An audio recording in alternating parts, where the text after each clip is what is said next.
আসসালামু আলাইকুম রহমতুল্লাহি ওবরাকাতু। সবাই কেমন আছেন? আশা করি সব ভালো আছেন। আলহামদুলিল্লাহ, আপনাদের দোয়ায় আল্লাহর রহমতে আমি ভালো আছি। তো আজকে কথা বলবো হলো অটোরিকশাওয়ালাদের নিয়ে। তো আসলে এই যে অটোরিকশাটা বন্ধ করার দাবি সরকার করেছে, আলহামদুলিল্লাহ এটা খুব খুশি হলাম। হাইকোর্টের নির্দেশনা দেওয়া হয়েছে 3 দিনের ভিতরে। কিন্তু তারা আসলে অতিরিক্ত গ্যাঞ্জাম করতেছে। অটোরিকশা আসলে পায়ে যারা রিক্সা চালায় তারা তারা তাহলে কি করবে? আর তারাই যদি পাওয়ার আলা চলে তাহলে তো মানে কারেন্ট, অবৈধ কারেন্ট নিয়ে তারা ব্যাটারি চালিত এবং তাদের ওই ব্যাটারিতে স্পিড বেশি থাকে। তারপর কষ্ট কষ্ট একবারেই নাই বললে চলে। এবং আপনার প্রতিযোগিতা হয় মোটরসাইকেলের সাথে, সিএনজির সাথে, প্রাইভেট কার, বাসের সাথে। সবার চেয়ে ফার্স্ট এক নম্বরে যদি থাকে তাহলে অটোরিকশা। তো এই অটোরিকশা বন্ধর দাবি, এবং এটা তো বন্ধ হইবে। 3 দিন হয়েছে ঘোষণা, তারপরে অটোরিকশা রাস্তায় অনেক চলতেছে। অনেক বলতে ধুমাইয়া চলতেছে।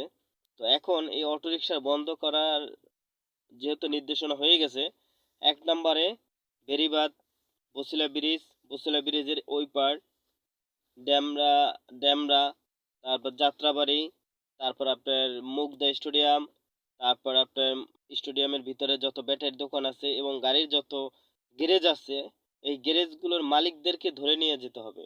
এবং এই অবৈধ যত লাইন থাকবে গ্যারেজের ভিতরে সব লাইন কেটে দিতে হবে।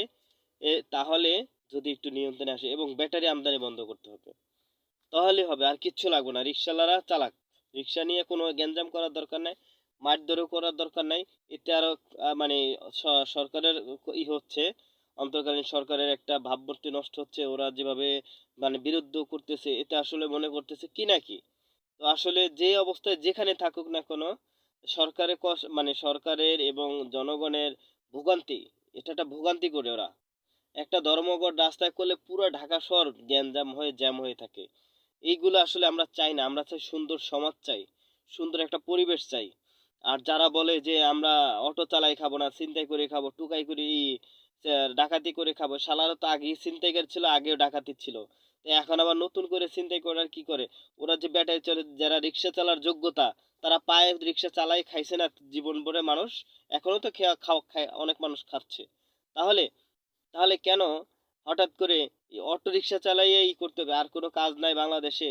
বাংলাদেশের লোক কাজের অভাব নাই, গ্রাম অঞ্চলে মানুষ নাই। ঢাকা শহরে আইয়া রিক্সা, অটো রিক্সা চালাই খেতে হবে এমন তো নয়। দেশের কাজ করুক, দেশের উন্নত করুক, দেশে যাক এখন সবাই। আমরা চাই ঢাকা, ঢাকা না, আমাদের দেশ উন্নয়ন, আমাদের গ্রাম, আমাদের ইউনিয়ন, আমাদের জেলা, আমাদের বিভাগ আমরা উন্নয়ন করার চেষ্টা করি। তাহলেই তো আমরা সফলতা পাবো। কিসের মারামারি, কিসের ধর্মঘট, কিসের পিটাপিটি? কেন এত ঢাকার ভিতরে আমরা হইচই করতেছি?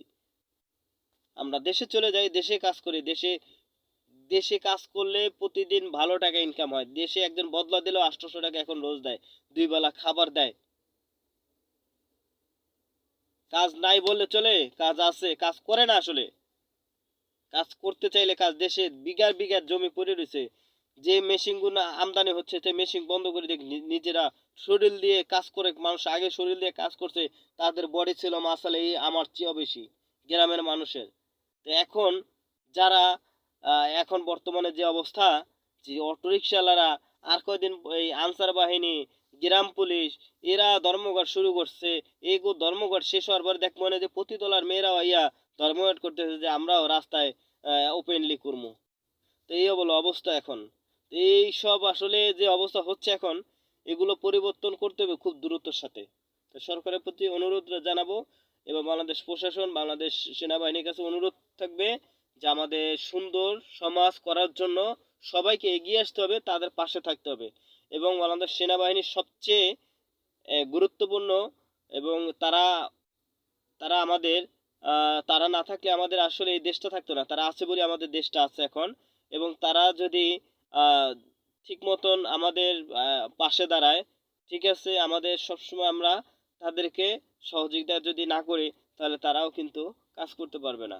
তো তারা আসলে তাদের জায়গা থেকে কাজ করবে, আমরা জনগণ আমাদের থেকে কাজ করব। আর যারা দুষ্টুকারী লোকগুলো, তাদেরকে ধরিয়ে দেব ইনশাল্লাহ, এবং বাংলাদেশ পুলিশের পাশে থাকবো। তো সব ভালো থাকি, সুস্থ থাকি। আসসালামু আলাইকুম।